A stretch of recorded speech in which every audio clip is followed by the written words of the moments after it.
दुनिया एमती भी जन भक्त अच्छा जहाँ स्वयं श्रीराम जड़े साधारण सिपाही बेस आसी 6 लाख सुना मुद्रा जरिमाना पर आसतु जाना से अद्भुत भक्तिर कथा। नमस्कार ओडिशा कथा 17श शताब्दी से भद्राचलम अंचल कंचल्ला गोपन्ना नामक जड़े टैक्स कलेक्टर थे। गोपन्ना थे भगवान श्रीराम जड़े परम भक्त। दिने जंगल में किसी आदिवासी महिला को भगवान राम लक्ष्मण और माता सीता भव्य मूर्ति मिला। जितेबाला गोपन्ना सेठारे पहुंचले भगवान को खरा वर्षा एक भंगा कुड़िया भितर देखी हृदय धरी भक्तिर आवेग एते थिला जे से परिणाम विषय चिंता कलेनी सरकारी खजनार सबु टंका लगे भद्राचलम ठारे एक भव्य राम मंदिर निर्माण कले। से भाबितिले पर लोकक ठारू चांदा आदाय करी सरकारी खजना भरिदेबे, किंतु गोलकोंडार सुल्तान नवाब तानाशाह को जेतेबेले कथा जଣା पड़ला से एटाको राजद्रोह बोली मानिला। गोपन्ना को गिरफ्त कर हैदराबाद गोलकोंडा दुर्गर एक अंधारी कारागार में बंदी करागला।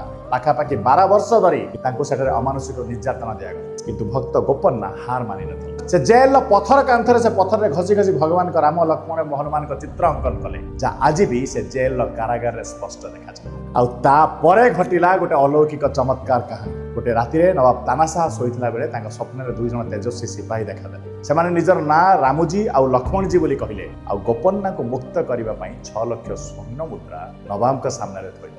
नवाब भाविले एटा गोटे केवल स्वप्न, किंतु सकाळ उठी देखिले सतकु सत सुना मुद्रार पहाड़ ताको बिछଣା पाखरे जमा हेछि। नवाब बुझीगले जे एमाने साधारण सिपाही नहंती स्वयं भगवान श्रीराम आ लक्ष्मण।